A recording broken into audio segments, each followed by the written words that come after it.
कुतो मनामात्मेऽध्यात्मविदाङ्कृतश्चेडतां भर्तामरज्योतिषाम् लोकानां प्रलयोदयस्थितिविभश्चानेकधा यश्रुतो वाचं न स्पृहातुरेककिरणः त्रैलोक्यदीपो रविः तपस्वाध्याय शुश्रूषा कृष्णपूजारतं मुनिं विश्वेशमिष्टदं वन्दे ಪರಿವ್ರಾಡ್ ಚಕ್ರವರ್ತಿನಂ. ನಿನ್ನೆ ನಾವು ಅಧಿಮಿತ್ರ, ಮಿತ್ರ, ಸಮ, ಶತ್ರು, ಅಧಿಶತ್ರು ಎಂಬತಕ್ಕಂತಹ ವಿಷಯಗಳ ತಿಳಿಸಿಕೊಡುವ ವಿಷಯ ಪ್ರಕರಣವನ್ನು ಗಮನಿಸಿದ್ದೇವೆ. ಇವತ್ತು ನಮಗೆ ಗ್ರಹರಿಗೆ ಬಲಾದಿಗಳನ್ನು ಹೇಳುವಂತ ವಿಷಯಗಳನ್ನು ನೋಡುವ. ಈ ಮೊನ್ನೆಯಿಂದ ಪಾಠದಲ್ಲಿ ಗ್ರಹರಿಗೆ ಬಲ ಇದ್ರೆ ಈ ವಿಷಯ ಹೇಳಬೇಕು, ಭಾವಚಿಂತನೆಯಲ್ಲೆಲ್ಲ ಹೇಳಿದ್ದೇನೆ.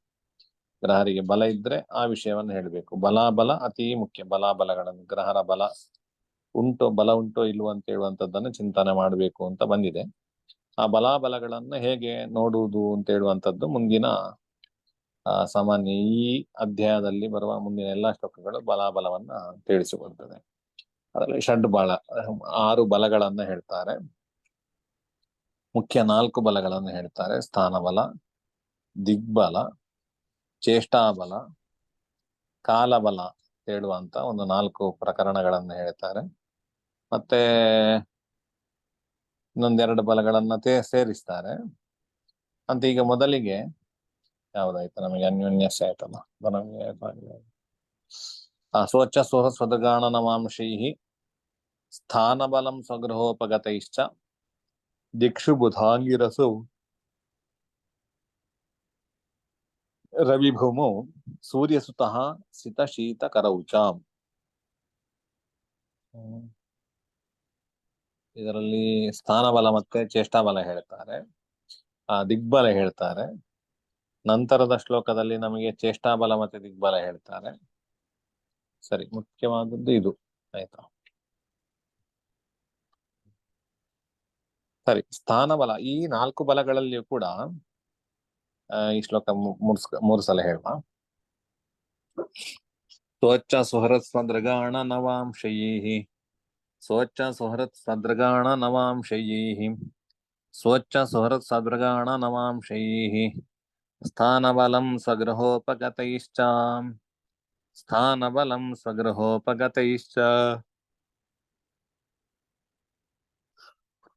ಸ್ಥಾನಬಲಂ ಸ್ವಗೃಹೋಪಗತೈಶ್ಚ ದಿಕ್ಷು ಬುಧಾಂಗಿರಸೋ ರವಿಭೌಮೌ, ದಿಕ್ಷು ಬುಧಾಂಗಿರಸೌ ರವಿಭೌಮೌ, ದಿಕ್ಷು ಬುಧಾಂಗಿರಸೌ ರವಿಭೌಮೌ ಸೂರ್ಯಸುತಃ ಸಿತಶೀತಕರೌ ಚ, ಸೂರ್ಯಸುತಃ ಸಿತಶೀತಕರೌ ಚ, ಸೂರ್ಯಸುತಃ ಸಿತಶೀತಕರೌ ಚ.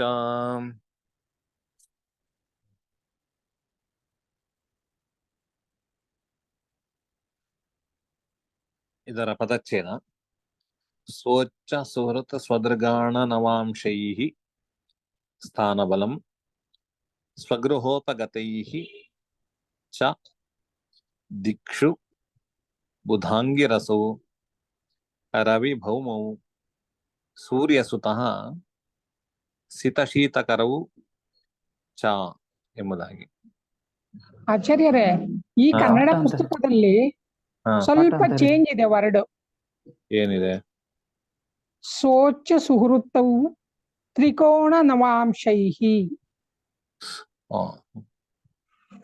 ಸ್ವಚ್ಛ ಸ್ವದೃಗಾಣ ಅದು ಆಕ್ಚುಲಿ ಆ ಪಾಠಾಂತರ ಅದು ಉತ್ತಮ ಅಲ್ಲ. ಹಾಗೆ ಇದನ್ನ ತಿದ್ದಿಕೊಳ್ಳುವುದೇ ಒಳ್ಳೆಯದು. ಯಾಕೆಂತ ಹೇಳಿದ್ರೆ ಎಲ್ಲಾ ಆಚಾರ್ಯರ ಅಭಿಪ್ರಾಯವು ಆ ವಿಷಯ ಬರ್ತದೆ. ಅದು ಮುಂದಕ್ಕೆ ಯಾಕೆ ನಾನು ನಿಮಗೆ ತಪ್ಪು ಅಂತ ಹೇಳಿ ಹೇಳ್ತೇನೆ, ಆಯ್ತಾ? ಸ್ವಚ್ಛ ಸುಹೃತ್ ಸ್ವದೃಗಾಣ ನವಾಂಶೈಃ ಅಂತ ಹೇಳುವಂತದ್ದೇ ಸರಿಯಾದ ಪಾಠ.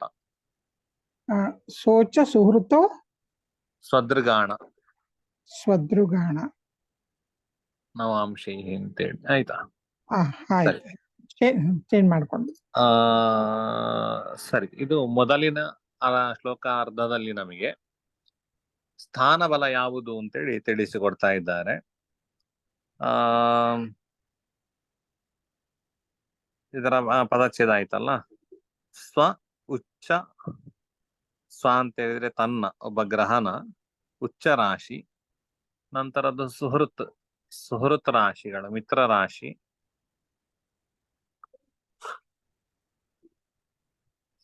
ಸ್ವದೃಗಾಣ ತನ್ನದ್ದೇ ದ್ರೇಕಾಣ. ಸ್ವನವಾಂಶೈ ಇದೆಲ್ಲದಕ್ಕೂ ಸ್ವ ಅಂತ ಹೇಳುವಂತದ್ದನ್ನು ಇಟ್ಕೊಳ್ಬೇಕು. ಸ್ವೋಚ್ಚ, ಸ್ವಸುಹೃತ್, ಹಾಗೆ ಸ್ವದೃಗಾಣ, ಸ್ವನವಾಂಶ ಅಂತೇಳಿ ಈ ರೀತಿಯಲ್ಲಿ ಇಟ್ಕೊಳ್ಬೇಕು. ಸ್ವ ಅಂತ ಹೇಳುವಂಥದ್ದನ್ನು ಎಲ್ಲದಕ್ಕೂ ಇಟ್ಕೊಳ್ಬೇಕು. ಹಾಗೆ ಸ್ವಗೃಹೋಪಗತ ಇಷ್ಟ ಅಂದ್ರೆ ಸ್ವೋಚ್ಚ ಅಂತ ಹೇಳಿದ್ರೆ ಉಚ್ಚ ರಾಶಿಯಲ್ಲಿ ಬಂದಾಗ, ಒಬ್ಬ ಗ್ರಹ ತನ್ನ ಉಚ್ಚ ರಾಶಿಯಲ್ಲಿ ಬಂದಾಗ ಅವನು ಸ್ಥಾನ ಬಲವುಳ್ಳವನಾಗ್ತಾನೆ.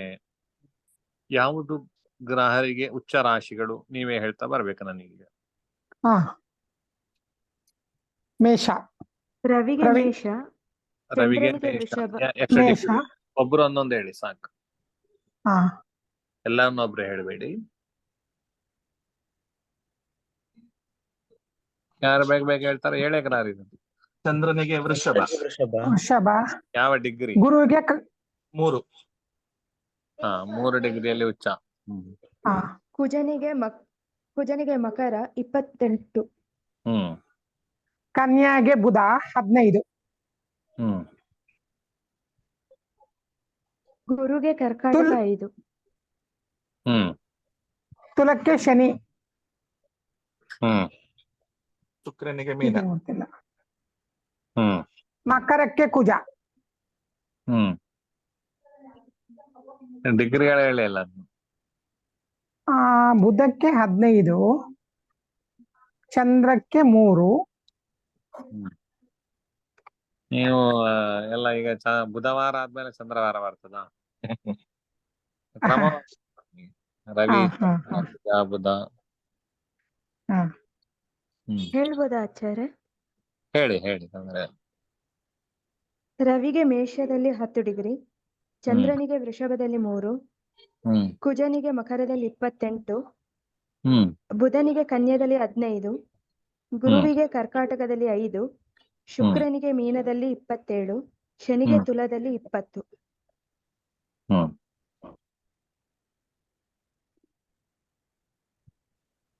ಸರಿ. ಹೀಗೆ ಗ್ರಹರಿಗೆ ಆಯಾ ಗ್ರಹರು ಆಯಾ ಉಚ್ಚ ರಾಶಿಯಲ್ಲಿ ಬಂದಾಗ ಅವರು ಸ್ಥಾನಬಲ ಉಳ್ಳವರಾಗಿರ್ತಾರೆ. ಒಳ್ಳೆಯ ಸ್ಥಾನಬಲ ಅಂತ ಹೇಳುವಂಥದ್ದು ಇರ್ತದೆ.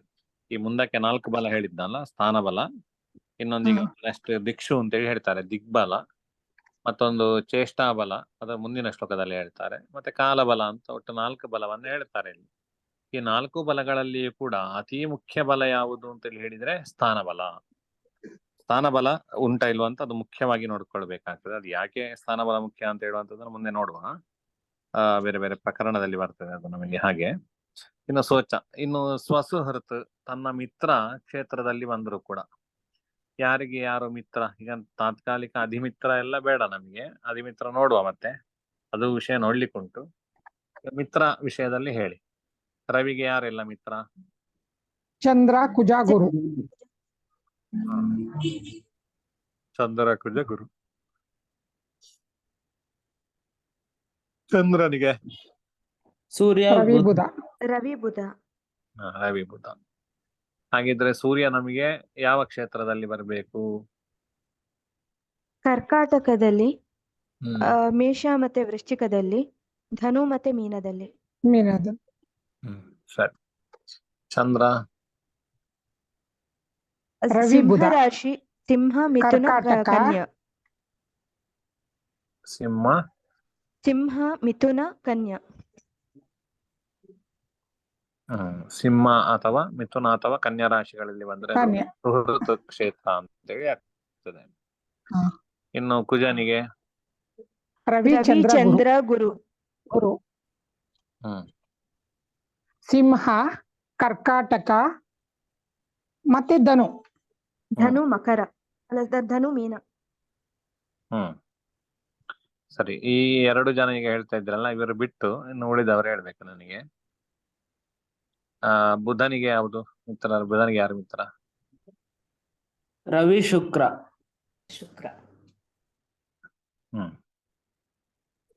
ಮಿತ್ರ ತೋರಿಸಿತು ಯಾವ ಕ್ಷೇತ್ರಗಳು ಅದೆಲ್ಲ? ಮೇಷ ಆ, ಆಹಾ. ವೃಷಭ ವೃಷಭ Sorry, ಮತ್ತು ಸಿಂಹ. ಅಥವಾ ಸಿಂಹ ವೃಷಭ ಅಥವಾ ಸಿಂಹ. ವೃಷಭ ಸಿಂಹ ಮತ್ತೆ ಇನ್ನೊಂದು ರಾಶಿ ಸಿಂಹ. ತುಲಾ. ತುಲಾ ರಾಶಿ. ಸರಿ, ಅದು ಶುಕ್ರನ ರಾಶಿ. ವೃಷಭ ಮತ್ತೆ ತುಲಾ ಶುಕ್ರನ ರಾಶಿ. ಸರಿ, ಇನ್ನೊಬ್ರು ಹೇಳಿ. ಗುರು. ರವಿ ರವಿ ಚಂದ್ರ ಕುಜ. ಕುಜ ಹ್ಮ್ ರಾಶಿಗಳಲ್ಲಿ ಸಿಂಹ ರಾಶಿ, ಹ್ಮ್ ಕರ್ಕಾಟಕ ರಾಶಿ, ಮೇಷ ಮೇಷ ಮತ್ತು ರಾಶಿ. ಮಕರ ಸಾರಿ ಮೇಷ ಮತ್ತು ವೃಶ್ಚಿಕ. ವೃಶ್ಚಿಕ ಮೇಷ, ವೃಶ್ಚಿಕ, ಕರ್ಕಾಟಕ, ಸಿಂಹ. ಸರಿ, ಇನ್ನು ಶುಕ್ರನಿಗೆ ಬುಧ ಮತ್ತೆ ಶನಿ. ಶನಿ. ಮಿಥುನ, ಹ್ಮ್ ಕುಂಭ. ಕನ್ಯಾ, ಹ್ಮ್ ಮಿಥುನ, ಕನ್ಯಾ, ಕುಂಭ, ಮಕರ. ಹ್ಮ್ ಶನಿಗೆ ಶುಕ್ರ ಮತ್ತೆ ಬುಧ. ಹ್ಮ್ ಕುಂಭ. ವೃಷಭ ಮತ್ತೆ ತುಲ. ಮತ್ತೆ ಮಿಥುನ ಮತ್ತೆ ಅಲ್ಲ ಕನ್ಯಾ ಮತ್ತೆ ಹ್ಮ್ ಕನ್ಯಾ ಒಂದೇ. ಮಿಥುನ ಮತ್ತೆ ಎರಡು ಮಿಥುನ, ಕನ್ಯಾ. ಹ್ಮ್ ವೃಷಭ, ತುಲ 4 ರಾಶಿಗಳು, ಸುಹೃತ ರಾಶಿಗಳು. ಈ ರಾಶಿಗಳಲ್ಲಿ ಆ ಗ್ರಹರು ಬಂದಾಗ, ಅಂದ್ರೆ ಮಿತ್ರ ಕ್ಷೇತ್ರದಲ್ಲಿ ಬಂದಾಗ, ಈಗ ಉದಾಹರಣೆಗೆ ರವಿಯು, ಅವನಿಗೆ ಯಾವುದೆಲ್ಲ ಚಂದ್ರ, ಕುಜ, ಕುಜ, ಗುರು ಗುರು. ಮಿತ್ರರು. ಆದ್ರಿಂದಾಗಿ ರವಿಯು ಎಲ್ಲಿಯಾದ್ರೂ ಕರ್ಕಾಟಕರಲ್ಲಿ ಬಂದಾಗ, ಅಥವಾ ರವಿಯು ಮೇಷರಾಶಿಯಲ್ಲಿದ್ದಾಗ, ಅಥವಾ ರವಿಯು ಮೇಷ ಅಂತ ಉಚ್ಚವೂ ಅದೇ ಆಗ್ತದೆ. ಅದರಿಂದಾಗಿ ಅದು ಬಿಟ್ಟು ಬಿಡುವ. ಸುಹೃತ್ತು ಕ್ಷೇತ್ರವೂ ಹೌದು, ಅದು ಉಚ್ಚವೂ ಹೌದು. ಆದ್ರೆ ನಮಗೆ ಉಚ್ಚವನ್ನೇ ಇಟ್ಕೊಳ್ಳುದು ಆ ಕ್ಷೇತ್ರಕ್ಕೆ. ಅದರಿಂದಾಗಿ ವೃಶ್ಚಿಕದಲ್ಲಿ ಬಂದಾಗ, ಅಥವಾ ಧನು ಅಥವಾ ಮೀನ ರಾಶಿಗಳಲ್ಲಿ ರವಿ ಬಂದಾಗ ಅವನಿಗೆ ಅದು ಸ್ವಸುಹೃತ್ ಕ್ಷೇತ್ರ, ತನ್ನ ಮಿತ್ರ ಕ್ಷೇತ್ರ ಅಂತೇಳಿ ಆಗ್ತದೆ. ಆಗಲೂ ಅವನಿಗೆ ಸ್ಥಾನಬಲ ಇದೆ. ಸ್ವಚ್ಛ, ಸುಹೃತ್, ಸ್ವದೃಗಾಣ, ತನ್ನದ್ರೇಕಾಣದಲ್ಲಿ ಗ್ರಹಗಳು ಬಂದಾಗ ಇದನ್ನು ಹೇಳ್ಬೇಕು. ತನ್ನದ್ರೇಕಾಣದಲ್ಲಿ ಗ್ರಹರು ಯಾವಾಗ ಬರ್ತಾರೆ? ಐಡಿಯಾ ಆಗ್ತದ ನಿಮಗೆ?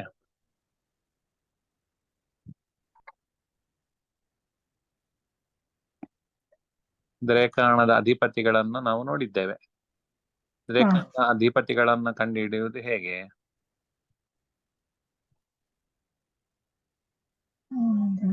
ಮೂವತ್ತು ಡಿಗ್ರಿನ 3 ಭಾಗ ಮಾಡಿದಾಗ ಮೊದಲನೇ ದ್ವಿಗಾಣಕ್ಕೆ ಆ ಮನೆಯ ಅಧಿಪತಿನೇ. ಅದೆಲ್ಲಿ ಹೇಳಿದ್ದಾರೆ? ಮಧ್ಯದಕ್ಕೆ ಶ್ಲೋಕ ಎಲ್ಲಿ ಹೇಳಿದ್ದಾರೆ? ಗ್ರೇಕಾಣ ಹೋರ ಶ್ಲೋಕ. ದೇಕಾಣ ಹೋರ ನವಭಾಗ. ಕ್ರೂರ ಸೌಮ್ಯ ಸೌಮ್ಯ ಕ್ಷೇತ್ರ ಸೇದ್ಯಸ್ಯ ಕ್ರೂರ ಸೌಮ್ಯ ಕ್ರೂರ ಸೌಮ್ಯ ಪುರುಷ ವನಿತೆ ತೇಜರಾಗದ್ವಿದೇಹ ಪ್ರಾಗಾದೀಶ ಕ್ರಿಯ ವೃಷನು ಕರ್ಕಟ ತ್ರಿಕೋಣ ಮಾರ್ತಾಂಡೇಂದೋರ ಯುಜಿ ಸಮವೇ ಚಂದ್ರ ಭಾನುಶ್ಚ ಹೋರೆ ದ್ರೆಕ್ಕಾಣಾಸ್ಯು ಸ್ವಭವನ ಸುತ ತ್ರಿಕೋಣಾಧಿಪಾನ. ದ್ರೇಕಾಣಾಸ್ಯು ಸ್ವಭವನ ಸುತ ತ್ರಿಕೋಣಾಧಿಪಾನ. ಅದರ ಅರ್ಥ ಏನು? 1, 5, 9. ಮೊದಲನೇ ದ್ರೇಕಾಣಕ್ಕೆ ಸ್ವಭವನ ಅಲ್ವಾ? ಮಧ್ಯ ದ್ರೇಕಾಣಕ್ಕೆ ಸುತ, ಪಂಚಮಾಧಿಪತಿ. ಕೊನೆಯ ದ್ರೇಕಾಣಕ್ಕೆ ನವಮಾಧಿಪತಿ, ಧರ್ಮಾಧಿಪತಿ. ಅದೇ ಯಾಕೆ? ಸ್ವಭವನ ಸುತ ತ್ರಿಕೋಣಾಧಿಪಾನ. ತ್ರಿತ್ರಿಕೋಣ ಅಂತ ಹೇಳಿದ್ರೆ 9 ಯಾಕೆ? 3 ಇಂಟು 3. ಅದು ಸರಿ, 3 3 9 ಅಲ್ಲ. ತ್ರಿಕೋಣ ಅಂತ ಹೇಳಿದ್ರೆ 5. ಹಾಗಿದ್ರೆ 3 ಅಂತ ಹೇಳಿದ್ರೆ ನೀವು 5 ತ್ರಿಕೋಣ 5ಕ್ಕೆ ಹೇಳ್ತೀರಾ? ತ್ರಿಕೋಣ 5 9 ಅಲ್ಲ. ತ್ರಿಕೋಣ ಅಂತ ಹೇಳಿದ್ರೆ ತ್ರಿಕೋಣದ ಅದು ಅಂದ್ರೆ ಕೋಣ, ಇನ್ನೊಂದು ಕೋಣ ಅಂತ ಹೇಳಿ. ಅದನ್ನ ಎಲ್ಲಿ ತ್ರಿಕೋಣ ಅಂತ ಹೇಳೋ ಸಂಜ್ಞೆ ಹೇಳಿದ್ದಾರೆ? ಅದು ಎಲ್ಲಿ ಹೇಳಿದ್ದಾರೆ?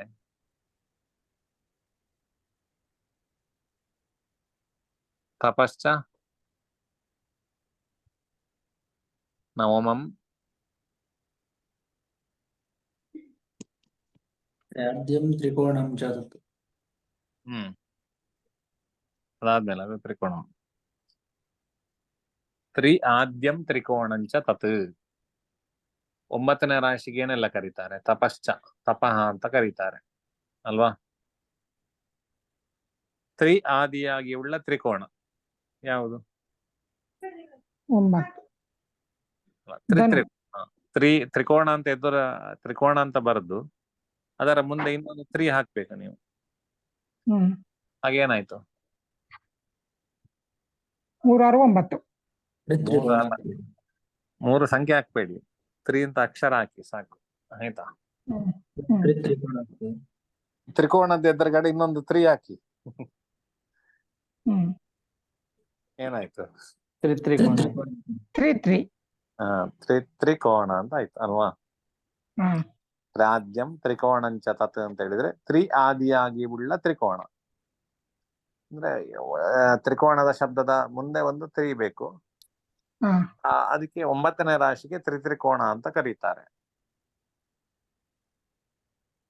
ಇದನ್ನು ವರಾಮಿರಾಚಾರ್ಯರು ಹೇಳಿದ್ದಾರಲ್ಲ, ಹೇಳಿದ್ದಾರೆ ಇಲ್ವಾ? ಎಲ್ಲ ಪಾಠ ಆಗಿರುವಂತದ್ದು, ಅದರಿಂದ ಇಷ್ಟರವರೆಗೆ ಆಗಿದ ಪಾಠ ಏನೂ ಅರ್ಥ ಆಗ್ಲಿಲ್ಲ ಅಂತ ಈಗ ಅರ್ಥ ಆಯ್ತು ನನಗೆ. ಇಲ್ಲ, ಅರ್ಥ ಆಗಿದೆ. ಹಾ, ಶ್ಲೋಕಗಳು ಒಂದ್ ಸ್ವಲ್ಪ ಬಾಯ್ ಹರ್ಟ್ ಮಾಡ್ಲಿಲ್ಲ ಅಷ್ಟೇ. ಸ್ವಲ್ಪ ಅಲ್ಲ, ಏನು ಮಾಡಿ. ಇನ್ನು ಮಾಡ್ತೀವಿ ಆಚಾರ್ಯರೇ. ಸರಿ, ಆಶಾಭಾವನೆ ಇಟ್ಕೊಂಡಿದ್ದೇನೆ. ಖಂಡಿತ ನೀವ್ ಈ ತರ ಜೋರ್ ಮಾಡ್ತಿದ್ರೆ ಮಾಡ್ತೀವಿ. ಸರಿ. ಅದರಿಂದಾಗಿ ತ್ರಿಕೋಣ ಅಲ್ವಾ? ದ್ರೇಕಾಣದ ಅಧಿಪತಿಗಳು ಯಾರೆಲ್ಲ? ಮೇಷರಾಶಿಯಲ್ಲಿ ಮೊದಲ ದ್ರೇಕಾಣಕ್ಕೆ ಅಧಿಪತಿ ಯಾರು? ಕುಜ. ಯಾಕೆ? ಅವನ ಮೊದಲನೇ ತ್ರಿಕೋಣಕ್ಕೆ ಆಧಿಪತಿನೇ ಆಗಿರ್ತಾನೆ, ಅದಕ್ಕೆ ಸ್ವಭಾವ. ಈಗ ಇವತ್ತಿನ ಒಂದು ಕುಂಡಲಿಯಲ್ಲಿ ನಮಗೆ ರವಿ ಎಲ್ಲಿದ್ದಾನೆ? ತುಲಾದಲ್ಲಿದ್ದಾನೆ. ಅದೇ ಚಿತ್ರ 4ನೇ ಪಾದದಲ್ಲಿ ಇದ್ದಾನೆ. ಈಗ ತುಲಾಮಾಸ ಅಲ್ವಾ? ಹೌದು. ತುಲಾ ರಾಶಿಯಲ್ಲಿದ್ದಾನೆ. ತುಲಾ ರಾಶಿಯಲ್ಲಿ ಯಾವ ಅಂಶಕದಲ್ಲಿದ್ದಾನೆ? ಚಿತ್ರ ನಕ್ಷತ್ರದ 4ನೇ ಪಾದದಲ್ಲಿದ್ದಾನೆ. ಅರ್ಥಾತ್ ಅಂಶಕ ಎಲ್ಲಿಗೆ ಅವನಿಗೆ?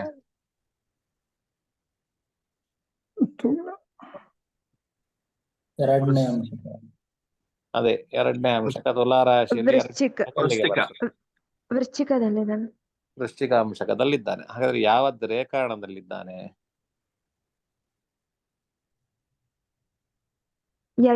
ಎರಡನೇ ಅಲ್ಲ, ಮೊದಲನೇ ತ್ರಿಕೋಣದಲ್ಲೇ ಇದ್ದಾನೆ ಸರ್. ಯಾಕೆ ಮೊದಲನೇ ರೇಖಾಣದಲ್ಲಿ? 10 ಡಿಗ್ರಿ ಇರೋದ್ರಿಂದ. ಸೊ ಟೋಟಲಿ ಆಗಿ 2ನೇ ಅಂಶಕದಲ್ಲಿದ್ದಾನೆ ಅಲ್ವಾ? 3 ಅಂಶಕದವರೆಗೆ ನಮಗೆ ಮೊದಲನೇ ರೇಖಾಣ. 1 2 3 ಗ್ರಹರಿಗೆ ಯಾವ ರಾಶಿಯಲ್ಲಿದ್ದಾರೋ ಆ ರಾಶಿಯಿಂದ ಅಂಶಕ ಪ್ರಾರಂಭ ಮಾಡಿದಾಗ ಅವರು ಮೊದಲು 1 2 3ನೇ ಅಂಶಕದಲ್ಲಿ ಬಂದ್ರೆ ಮೊದಲನೇ ರೇಖಾಣ. 3 4 4 5 6ನೇ ಅಂಶಕದಲ್ಲಿದ್ರೆ ಅವರಿಗೆ ಮಧ್ಯದ ರೇಖಾಣ. 7 8 9ನೇ ಅಂಶಕದಲ್ಲಿ ಯಾರಾದ್ರೆ ಗ್ರಹ ಇದ್ರೆ ಅವರಿಗೆ ಅಂತ್ಯದ ರೇಖಾಣ ಅಂತ. ರೇಖಾಣ ಕಂಡು ಹಿಡಿಲಿಕ್ಕೆ ಅಂಶಕದಿಂದಲೇ ಕಂಡು ಹಿಡಿಬಹುದು. ನಮಗೆ ಡಿಗ್ರಿಯೇ ಬೇಕು ಅಂತಿಲ್ಲ, ಗ್ರಹರ ಸ್ಫುಟವೇ ಬೇಕು ಅಂತಿಲ್ಲ. ಗ್ರಹರ ಒಂದು ಕುಂಡಲಿ ನೋಡಿದಾಗ ಗ್ರಹ ಅಂಶಕ ಎಲ್ಲಿಗೆ ಉಂಟು ಅಂತ ನೋಡಿದಾಗ ಯಾವದ್ ರೇಖಾಣದಲ್ಲಿ ಇದ್ದಾರೆ ಅಂತ ನಮಗೆ ಕಂಡು ಹಿಡಿಲಿಕ್ಕೆ ಬರ್ತದಲ್ವಾ? ಬರ್ತದಾ ಇಲ್ವಾ? ಬರುತ್ತೆ ಆಚಾರ್ಯ. ಬೇಕಾದ್ರೆ ಒಂದು ಸಲ ನೋಡಿ ಬಿಡುವ, ಆಯ್ತಾ? ಬೋರ್ಡ್ ಅಲ್ಲಿ ಬೋರ್ಡ್ ಇದೆ.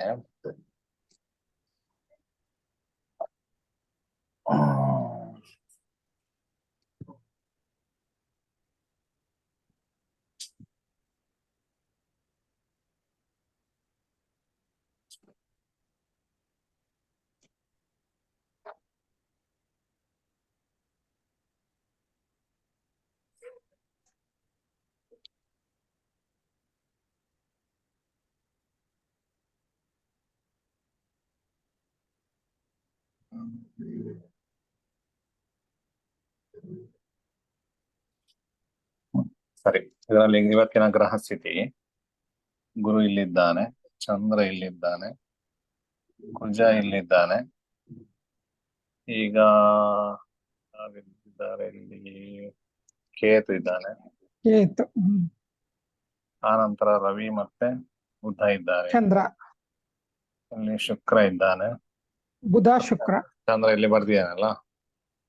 ಇನ್ನು ಶನಿ ಇಲ್ಲಿದ್ದಾನೆ, ರಾಹು ಇಲ್ಲಿದ್ದಾನೆ. ಮಾಂದಿ ಮತ್ತೆ ನೋಡುವ. ಈಗ ಒಂದು ಅಂಶಕದಲ್ಲಿ ರವಿ ಅಂಶಕ ಇಲ್ಲಿಗಿದೆ, ಶುಕ್ರನ ಅಂಶಕ ಇಲ್ಲಿಗಿದೆ, ಇನ್ನು ಇಲ್ಲಿ ಚಂದ್ರ, ಬುಧ, ಕೇತುವಿನ ಅಂಶಕ ಮೇಷದಲ್ಲಿದೆ, ಶನಿಯ ಅಂಶಕ ಮೀನದಲ್ಲಿದೆ. ಯಾರಾಯ್ತು? ರವಿ ಆಯ್ತು, ಚಂದ್ರ ಆಯ್ತು, ಕುಜನ ಅಂಶಕ ಇಲ್ಲೇ ಇದೆ. ರವಿ, ಚಂದ್ರ, ಬುಧ, ಗುರುವಿನ ಅಂಶಕ ಕನ್ಯೆಯಲ್ಲಿದೆ. ಗುರು, ಶುಕ್ರ, ಶನಿ, ರಾಹು, ಕೇತುಗಳ ಅಂಶಕ. ರಾಹುವಿನ ಅಂಶಕ್ಕೆ ಇಲ್ಲಿದೆ, ಕೇತುವಿನ ಅಂಶಕ್ಕೆ ಇಲ್ಲಿದೆ. ಅದರಲ್ಲಿ ಮಾಂದಿ ಬರ್ದಿಲ್ಲ ನಾನು ಅಷ್ಟೇ. ಇದು ಇವತ್ತಿನ ಸಾಮಾನ್ಯ, ಇವತ್ತು ಬೆಳಿಗ್ಗೆ ಇದ್ದ ಗ್ರಹ ಸ್ಥಿತಿಯಿಂದ ಕಾಣುತ್ತದೆ. ಬೆಳಗ್ಗೆ ಆದ್ರೆ ಮಾಂದಿ ಇಲ್ಲಿದ್ದ, ನಮಗೆ ಧನುರಾಶಿಯಲ್ಲಿ. ಸರಿ, ಅಂಶಕ ಬೇಡ ಅವನಿಗೆ. ಮತ್ತೆ ನೋಡುವ. ಈಗ ರವಿ ಯಾವ ರೇಖಾಣದಲ್ಲಿದ್ದಾನೆ? ಈ ಗ್ರಹ ಕುಂಡಲಿಯಲ್ಲಿ ರವಿ ಯಾವ ರೇಖಾಣದಲ್ಲಿದ್ದಾನೆ ನೀವು ಕಂಡುಹಿಡಿಬೇಕು. ರವಿ ಎಲ್ಲಿಗೆ ಅಂಶಕ ಪ್ರಾರಂಭ? ತುಲಾದಿಂದಲೇ. ಮೇಷದಿಂದ. ತುಲಾರಾಶಿಯಲ್ಲಿ ರವಿ ಇದ್ದಾನೆ. ರವಿಗೆ ಎಲ್ಲಿಂದ ಪ್ರಾರಂಭ? ತುಲೆಯಿಂದನೇ. ತುಲೆಯಿಂದ. ಮೇಷದಿಂದ ಅಂತ ಹೇಳ್ತಾ ಇದ್ದೀನಿ. ಇಲ್ಲ ಇಲ್ಲ, ಅದು ಸಿಂಹ ಅಂತ. ಸಿಂಹ ಅಂತ. ತುಲಾದಿಂದ ಆಯ್ತು. ಸರಿ ಸರಿ, ತುಲಾದಿಂದ ತುಲೆಯಿಂದ. ಪ್ರಾರಂಭ ಆದ್ರೆ ಎಲ್ಲಿ? ಈಗ ವೃಶ್ಚಿಕದಲ್ಲಿ ಅಂಶಕ ಇದ್ದಾನೆ ಅವನಿಗೆ. ಎಷ್ಟನೇ ಅಂಶಕದಲ್ಲಿದ್ದಾನೆ ಅವನು? ಎರಡನೇ ಅಂಶ. ಎರಡನೇ ಅಂಶಕದಲ್ಲಿದ್ದಾನೆ. ಎರಡನೇ ಅಂಶಕದಲ್ಲಿದ್ರೆ ಯಾವ ರೇಖಾಣದಲ್ಲಿದ್ದಾನೆ? ಪ್ರಥಮ ರೇಖಾಣ. ಪ್ರಥಮ ರೇಖಾಣಕ್ಕೆ ಅಧಿಪತಿ ಪ್ರಥಮ ರೇಖಾಣವೇ? ಪ್ರಥಮ ರೇಖಾಣಕ್ಕೆ ಅಧಿಪತಿ ಯಾರು? ಕುಜ. ಕುಜ. ಕುಜ. ಶುಕ್ರ. ಪುನಃ ಈಗ ಇಲ್ಲಿ ಕಂಬ ಇಲ್ಲ ನನಗೆ, ಗಟ್ಟಿದಲ್ಲ ಉಂಟು. ತುಲಾರಾಶಿ ಅಧಿಪತಿ. ತುಲಾರಾಶಿ ಅಧಿಪತಿ ಯಾರು? ಶುಕ್ರ. ಕುಜ. ಕುಜ. ಶುಕ್ರ. ತುಲಾರಾಶಿ ಅಧಿಪತಿ ಶುಕ್ರ. ಶುಕ್ರ. ಅದಕ್ಕೆ ಪ್ರಥಮ ರೇಖಾಣಕ್ಕೆ ಅಧಿಪತಿ ಯಾರು ತುಲಾರಾಶಿಯಲ್ಲಿ? ಶುಕ್ರ. ತುಲಾರಾಶಿಯ ಪ್ರಥಮ ರೇಖಾಣಕ್ಕೆ ಅಧಿಪತಿ ಯಾರು? ಶುಕ್ರ. ಶುಕ್ರ. ದ್ವಿತೀಯ ರೇಖಾಣಕ್ಕೆ ಅಧಿಪತಿ ಯಾರು? ಪಂಚಮಾಧಿಪತಿ ಶನಿ. ಶನಿ. ಶನಿ ಆಗ್ತಾನೆ. ಶನಿ. ಶನಿ. ಪಂಚಮಾಧಿಪತಿ. ಸರಿ. ಮೂರನೇ ರೇಖಾಣಕ್ಕೆ ಅಧಿಪತಿ ಯಾರು? ಮಿಥುನ ರಾಶಿ ಬುಧ. ಬುಧ. ಇಲ್ಲಿ ಈ ಕುಂಡಲಿಯಲ್ಲಿ ಬುಧನು ಸದ್ರೇಖಾಣದಲ್ಲಿದ್ದಾನೆ, ತನ್ನದ ರೇಖಾಣದಲ್ಲಿದ್ದಾನೆ. ಹೇಗೆ ನೀವೇ ಹೇಳಿ. ಬುಧನು ಯಾವ ರೇಖಾಣದಲ್ಲಿದ್ದಾನೆ ಇಲ್ಲಿ? ಬುಧನಿಗೆ ಅಂಶಕ್ಕೆ ಎಲ್ಲಿ ಉಂಟು? ಬುಧನಿಗೆ ಮೇಷದಲ್ಲಿ ಅಂಶಕ ಬರ್ದಿದ್ದೇನೆ. ಹಾಗಾದ್ರೆ 7ನೇ ಅಂಶಕದಲ್ಲಿ ಬುಧ ಇದ್ದಾನೆ. 7ನೇ ಅಂಶಕದಲ್ಲಿ ಒಬ್ಬ ಗ್ರಹ ಇದ್ರೆ ಯಾವ ರೇಖಾಣದಲ್ಲಿದ್ದಾನೆ? ಕೊನೆಯ ರೇಖಾಣ. ಅಲ್ವಾ? ಅಂತ್ಯದ ರೇಖಾಣ. ಅಂತ್ಯದ ರೇಖಾಣದ ಅಧಿಪತಿ ಯಾರು? 9ನೇ. ಬುಧ. ಬುಧ ಆಗ್ತಾನೆ. ಮಿಥುನ ರಾಶಿ ಬುಧ. ಮಿಥುನ ರಾಶಿಯಲ್ಲಿ ಮಿಥುನ ರಾಶಿ 9ನೇ ರಾಶಿ, ಅದರ ಅಧಿಪತಿ ಬುಧ. ಅದರಿಂದಾಗಿ ಇವತ್ತು ಬುಧ ಈ ಗ್ರಹ ಕುಂಡಲಿಯಲ್ಲಿ ಸದ್ರೇಖಾಣದಲ್ಲಿ ಇದ್ದಾನೆ ಅಲ್ವಾ? ಬುಧನ ರೇಖಾಣಾಧಿಪತಿ ಯಾರು? ಕುಜ. ಬುಧನ ರೇಖಾಣಾಧಿಪತಿ ಯಾರು? ನವಾಂಶಕಾಧಿಪತಿ ಅಲ್ಲ, ನವಾಂಶಕಾಧಿಪತಿ ಕುಜ. ರೇಖಾಣಾಧಿಪತಿ ಶುಕ್ರ. ಬುಧನೇ ಆಗಿರ್ತಾನೆ. ಈಗ ನಾನು ಅದ ಈಗ ಹೇಳಿದ್ದು ಅದನ್ನೇ, ಬುಧನೇ ಆಗಿರ್ತಾನೆ ಅಂತೇಳಿ ನಿಮಗೆ ತೋರಿಸಿದ್ದೆ ನಾನು. ಬುಧನ ನವಾಂಶಕಾಧಿಪತಿ ಯಾರು? ಕುಜ. ಬುಧನ ನವಾಂಶಕಾಧಿಪತಿ ಕುಜ. ಯಾಕೆ ಅಂತ ಹೇಳಿದ್ರೆ ಬುಧನ ಅಂಶಕ ಕುಜ ಮೇಷದಲ್ಲಿ. ಕ್ಷೇತ್ರದಲ್ಲಿ ಬಂದಿದೆ, ಮೇಷದಲ್ಲಿ ಬಂದಿದೆ. ಅದರಿಂದಾಗಿ ಬುಧನ ನವಾಂಶಕಾಧಿಪತಿ ನಮಗೆ ಯಾರಾಗಿರ್ತಾರೆ? ಕುಜ ಆಗಿರುತ್ತೆ. ಕುಜ ಆಗಿರ್ತಾನೆ. ಬುಧನ ದ್ರೇಕಾಣಾಧಿಪತಿ ಯಾರು? ಬುಧನೇ. ಬುಧ ಆಗಿರ್ತಾನೆ. ಬುಧನೇ. ಇನ್ನು ಬುಧನ ತ್ರಿಂಶಾಂಶಕದ ಅಧಿಪತಿ ಯಾರು? ಬುಧನೇ ಆಗಿರ್ತಾನೆ. ಬುಧನ ತ್ರಿಂಶಾಂಶಕದ ಅಧಿಪತಿ ಬುಧನೇ ಆಗಿರ್ತಾನೆ. ಬುಧವೇ ಆಗಿರ್ತಾನೆ. ಯಾಕೆ ಬುಧನೇ ಆಗಿರ್ತಾನೆ? ತ್ರಿಂಶಾಂಶಕಂದ್ರೆ 7. ಉತ್ತರ ಸರಿ ಉಂಟು, ಯಾಕೆ ಅಂತ ಹೇಳ್ಬೇಕು ನನಗೆ. ಗೆಸ್ ಕಲ್ಲ ಹೊಡೆದಲ್ಲ. 30.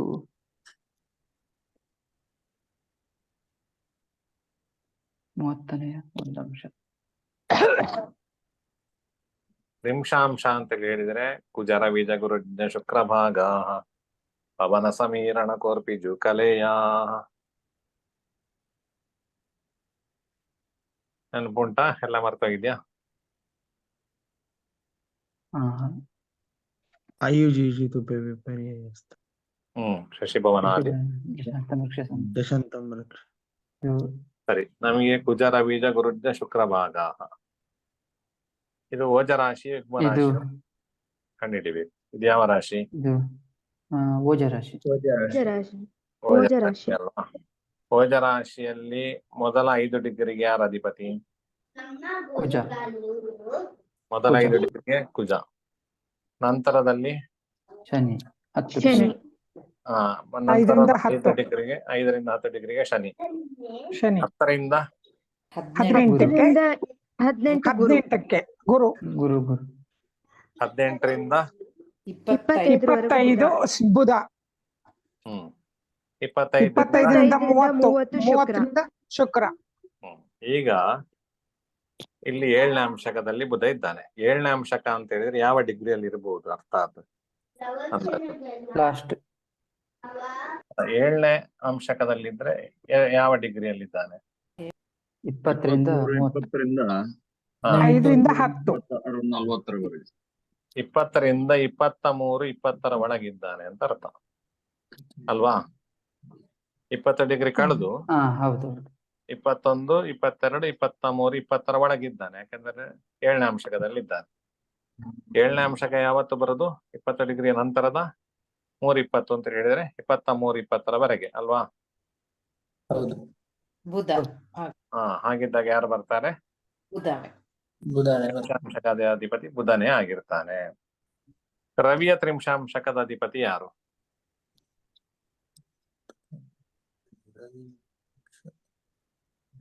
ರವಿಯೇನ? 2ನೇ ಅಂಶಕ ಅಂತ ಅಂದ್ರೆ ರವಿ. ಕುಜನೇ ಆಗಿರ್ತಾನೆ. ರವಿಯದ್ದು ಕುಜ ಹೇಳಿಕೆ ಆಗಿರ್ತಾನೆ. ಕಷ್ಟ ಉಂಟು. ಯಾಕೆ ಅಂತ ಹೇಳಿದ್ರೆ ಕುಜ ಮೊದಲ 5ಕ್ಕೆ ನಿಮಗೆ ಅಲ್ವಾ? ಮೊದಲ 5ಕ್ಕೆ ಯಾರು? ಕುಜ. ಕುಜ ಅಥವಾ ಶನಿ ಅಂತ ಅಷ್ಟೇ ಹೇಳ್ಬೇಕು ನಿಮಗೆ. ಇವನೇ ಅಂತ ಹೇಳಲಿಕ್ಕೆ ಕಷ್ಟ ಅಲ್ವಾ? ಯಾಕೆ ಅಂತ ಹೇಳಿದ್ರೆ ಇದು 3:20ರಿಂದ 6:40ರವರೆಗೆ ಈ ಅಂಶಕ ಅಲ್ವಾ? ಹೌದು. ನಿಮಗೆ ಇಲ್ಲಿ ಚೇಂಜ್ ಆಗೋದು 5ಕ್ಕೆ ಚೇಂಜ್ ಆಗ್ತದೆ. ಎಲ್ಲಿಯಾದ್ರೂ 6ನೇ ಡಿಗ್ರಿಯಲ್ಲಿ ಇದ್ರೆ, ಈಗ ಆಕ್ಚುಲಿ ಶನಿಯಲ್ಲಿದ್ದಾನೆ, 5 ಡಿಗ್ರಿ ಕಳೆದಿದೆ. ಯಾಕಂದ್ರೆ ಇಲ್ಲಿ ಇವತ್ತು ರಾತ್ರಿಗೆ ಚೇಂಜ್ ಆಗ್ತಾನಲ್ಲ, ಇಲ್ಲಿಂದ ಈ ಕಡೆ ಹೋಗ್ತಾನೆ. ನಾನು ಆಗ ಹೇಳಿದ್ದು ಸುತ್ತ ಹೇಳಿದ್ದಾನ ನಿಮಗೆ, ಇನ್ನೊಂದು ಪಾಠದಲ್ಲಿ ಹೇಳಿದ್ದೇನೆ. ಇವತ್ತು ನಮಗೆ ರಾತ್ರಿ 45:45 ಗಳಿಗೆಗೆ ರವಿ ಅಂಶಕ ಧನು ರಾಶಿಗೆ ಹೋಗ್ತದೆ. ಅರ್ಥಾತ್ ಸ್ವಾತಿ ನಕ್ಷತ್ರ ಪ್ರಾರಂಭ ಆಗ್ತದೆ. ಸ್ವಾತಿ ಮಳೆ ನಾಳೆಯಿಂದ, ಮಳೆ ಬಂದ್ರೆ ಸ್ವಾತಿ ಮಳೆ ಅಂತೇಳಿ ಹೇಳಿದ್ದೇನೆ. ಸ್ವಾತಿ ಮಳೆ ಪ್ರಾರಂಭ ನಾಳೆಯಿಂದ. ಅದರಿಂದಾಗಿ ಕೊನೆಯದಲ್ಲಿದ್ದ ಅಂದ್ರೆ 6 ಡಿಗ್ರಿ, ಸಾಮಾನ್ಯ 6 ಡಿಗ್ರಿ ಹತ್ರ ಇದ್ದಾನೆ. ಅದರಿಂದಾಗಿ ಶನಿಯ ತ್ರಿಂಶಾಂಶಕದ ಅಧಿಪತಿ ಶನಿ. ತ್ರಿಂಶಾಂಶಕದ ಅವಶ್ಯಕತೆ ಇಲ್ಲ ನಮಗೆ, ಸ್ವದ್ರೇಕಾಣದಲ್ಲಿ ಗ್ರಹ ನಿದ್ರೆ ಅಂತ. ಈಗ ದ್ರೇಕಾಣದ್ದು ಎಲ್ಲ ನೋಡ್ತಾ ಹೋಗುವ ನಮಗೆ. ನೆಕ್ಸ್ಟ್ ಚಂದ್ರ. ಚಂದ್ರ ಯಾವ ದ್ರೇಕಾಣದಲ್ಲಿದ್ದಾನೆ?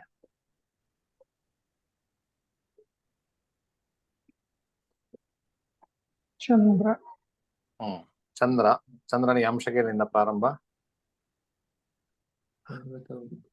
ತುಲಾದಿಂದ. ತುಲಾದಿಂದಲೇ ಪ್ರಾರಂಭ. ಎಷ್ಟನೇ ಅಂಶಕದಲ್ಲಿ ಚಂದ್ರ ಇದ್ದಾನೆ? ಈಗ ರಾತ್ರಿ ಏಳನೇ ಅಂಶ ಏಳನೇ ಏಳನೇ ಅಂಶಕದ ರಾತ್ರಿಗೆ ಚಂದ್ರ ಈ ಕಡೆ ಬಂದಿದ್ದಾನೆ. ಎಂಟನೇ ಅಂಶಕದಲ್ಲಿ. ಎಂಟನೇ ಅಂಶಕದಲ್ಲಿ ಇದ್ದಾನೆ.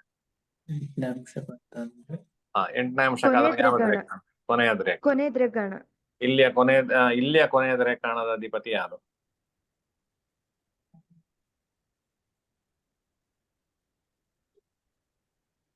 ಇಲ್ಲಿಗೆ ಆದಿ ರೇಖಾಣದ ಅಧಿಪತಿ ಯಾರು? ಶನಿ. ಬುಧ. ಶನಿ. ಬುಧ ಕೊನೆಯ ರೇಖಾಣದ ಅಧಿಪತಿ ಶನಿ. ಕೊನೆಯದ ರೇಖಾಣದ ಅಧಿಪತಿ ಶನಿ, ಆದಿದ್ ರೇಖಾಣದ ಅಧಿಪತಿ ಬುಧ, ಮಧ್ಯದ ರೇಖಾಣದ ಅಧಿಪತಿ ಶುಕ್ರ. ಶುಕ್ರ. ಇದು ಗೊತ್ತಾಗ್ತದಲ್ಲ? ಸರಿ, ಹಾಗಿದ್ರೆ ಶನಿಯ ರೇಖಾಣದ ಅಧಿಪತಿ ನಮಗೆ ಅಲ್ಲ, ಚಂದ್ರನ ರೇಖಾಣದ ಅಧಿಪತಿ ಶನಿ. ಹಾಗಿದ್ರೆ ಅವನು ಸ್ವದ್ರೇಖಾಣದಲ್ಲಿ ಇದ್ದಾನ? ಇಲ್ಲ ಅಲ್ಲ, ಚಂದ್ರನು ಸ್ವದ್ರೇಖಾಣದಲ್ಲಿ ಇಲ್ಲ. ಕುಜನಿಗೆ ರೇಖಾಣದ ಅಧಿಪತಿ ಯಾರು? ಕುಜನಿಗೆ ಅಂಶಕ ತಾನಿರುವಲ್ಲಿ, ಇಲ್ಲಿಂದಲೇ ಅಂಶಕ ಪ್ರಾರಂಭ ಅಲ್ವಾ? ಕರ್ಕಾಟಕದಿಂದಲೇ ಪ್ರಾರಂಭ ಆಗ್ತದೆ. ಹಾಗಿದ್ರೆ ಆದಿದ್ ರೇಖಾಣದಲ್ಲಿ ಇದ್ದಾನೆ. ಆದಿದ್ ರೇಖಾಣದಲ್ಲಿ ಮೊದಲನೇ ಅಂಶಕದಲ್ಲಿ. ಆದಿದ್ ರೇಖಾಣದ ಅಧಿಪತಿ ಯಾರು ಇಲ್ಲಿದ್ದು? ಇಲ್ಲಿದ್ದು ಚಂದ್ರ. ಚಂದ್ರ. ಚಂದ್ರ. ಅದರಿಂದಾಗಿ ಅವನು ತನ್ನ ರೇಖಾಣದಲ್ಲಿ ಇಲ್ಲ. ಕುಜ ಆಯ್ತು. ಬುಧ ನೋಡಿದ್ದೇವೆ ನಾವು, ಬುಧನು ಸದ್ರೇಖಾಣದಲ್ಲಿ ಇದ್ದಾನೆ. ಗುರುವಿನ ರೇಖಾಣ ಯಾವುದು ನಮಗೆ?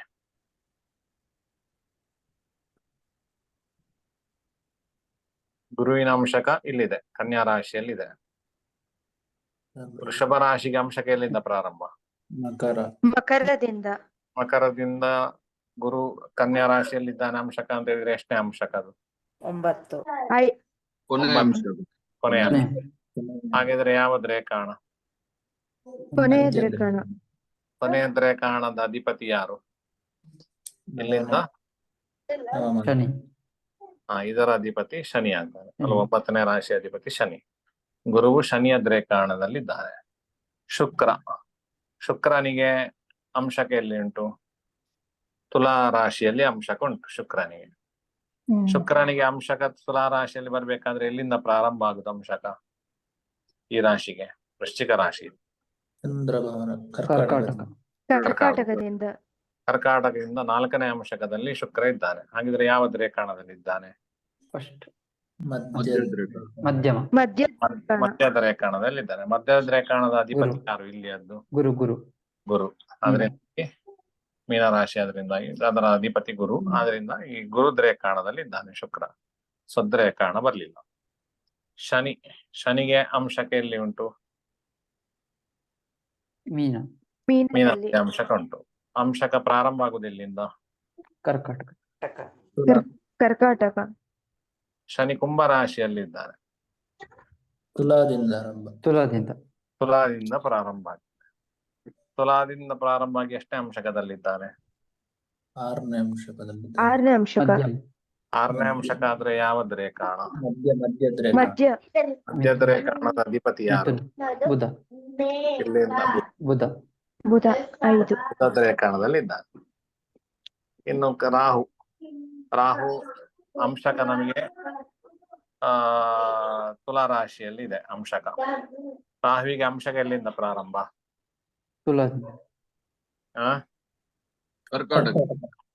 ಕರ್ಕಾಟಕದಿಂದ ಪ್ರಾರಂಭ. ಎಷ್ಟನೇ ಅಂಶಕದಲ್ಲಿದ್ದಾನೆ?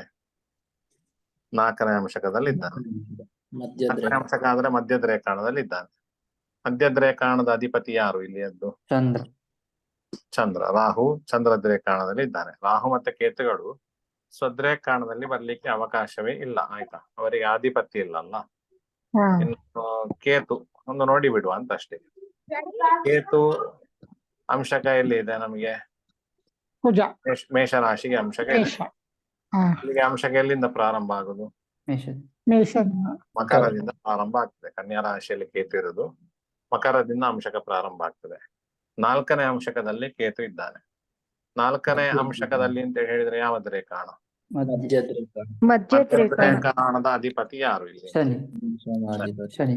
ಅದರಿಂದಾಗಿ ಶನಿ ರೇಖಾಣದಲ್ಲಿ ಕೇತು ಇದ್ದಾನೆ. ಸರಿ, ಹೀಗೆ ನಿಮಗೆ ಗೊತ್ತಾಯ್ತಲ್ಲ. ಅಂಶಕವನ್ನು ನೋಡಿಕೊಂಡೇ ನಮಗೆ ರೇಖಾಣವನ್ನು ಕಂಡುಹಿಡಿಯಲಿಕ್ಕೆ ಬರ್ತದೆ.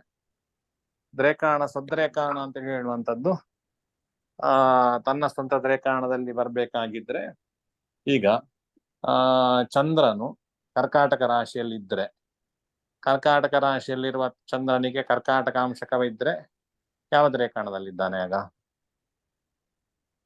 ಪ್ರಥಮ ಪ್ರಥಮ ದ್ರೇಕಾಣದಲ್ಲಿದ್ದಾನೆ. ಅದರ ಅಧಿಪತಿ ಯಾರು? ಚಂದ್ರನೇ ಚಂದ್ರನೇ ಚಂದ್ರನೇ ಆಗ್ತಾನೆ. ಚಂದ್ರನು ಚಂದ್ರ ದ್ರೇಕಾಣದಲ್ಲಿದ್ದಾನೆ ಅಂತ ಹೀಗೆಲ್ಲ ವ್ಯವಸ್ಥೆ ಆಯ್ತಾ. ಇದನ್ನು ನೀವು ಗ್ರಹ ಸ್ಥಿತಿಯಿಂದಾಗಿ ಕಂಡುಹಿಡುಕಿಕೊಂಡು ಯಾರಾದ್ರೂ ಗ್ರಹರು ಸ್ವದ್ರೇಕಾಣದಲ್ಲಿದ್ದಾನೋ ಅಂತ ಹೇಳುವಂಥದ್ದನ್ನು ನೋಡಿಕೊಂಡು ಅವರ ಬಲಾಬಲವನ್ನು ಚಿಂತನೆ ಮಾಡಬೇಕು. ಸ್ವೋಚ್ಚ ಸುಹೃತ ಸ್ವದೃಗಾಣ ಸ್ವನವಾಂಶೈ. ಅವರ ಕ್ಷೇತ್ರದಲ್ಲಿ ಅಂಶಕಗಳು ಬಂದಾಗ ನವಾಂಶ ಕಂಡು ಹಿಡಿದು ಗೊತ್ತಾಯ್ತಲ್ಲ. ಈಗ ಶುಕ್ರನ ಅಂಶಕ ನಾನು ಹೇಳಿದ್ನಲ್ಲ, ಈ ನಾನೀಗ ತೋರಿಸಿದ ಕುಂಡಲಿಯಲ್ಲಿ ಶುಕ್ರನ ಅಂಶಕ ಎಲ್ಲಿತ್ತು? ತುಲಾ ರಾಶಿಯಲ್ಲಿ ಇತ್ತು. ತುಲಾದಲ್ಲಿ ಅದರಿಂದಾಗಿ ಶುಕ್ರನ ಅಂಶಕ ತುಲಾದಿಂದ ಸ್ವನವಾಂಶ, ಅವನ ಕ್ಷೇತ್ರವೇ ಅಲ್ವಾ. ಹ್ಮ್. ನವಾಂಶದ ಅಧಿಪತಿ ಯಾರು? ಶುಕ್ರನೇ ಆಗಿದ್ದಾನೆ. ಶುಕ್ರ ಆದ್ರಿಂದ ಸ್ವನವಾಂಶ ಅಂತ ಹೇಳಿದ್ರೆ ಯಾರಾದ್ರೂ ಗ್ರಹರು ತನ್ನ ಕ್ಷೇತ್ರದಲ್ಲಿ ಅಂಶಕವರದ್ದಿದ್ದರೆ ಅರ್ಥಾತ್ ನವಾಂಶಕದ ಅಧಿಪತಿ ತಾನೇ ಆಗಿದ್ರೆ ಆಗ ಸ್ವನವಾಂಶ ಅಂತ ಅರ್ಥ.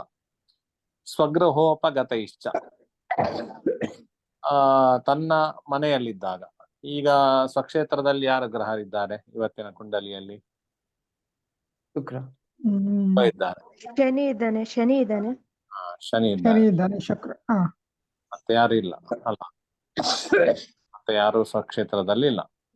ಶನಿ ಒಬ್ಬನೇ ಸ್ವಗೃಹೋಪಗತ ಇಷ್ಟ.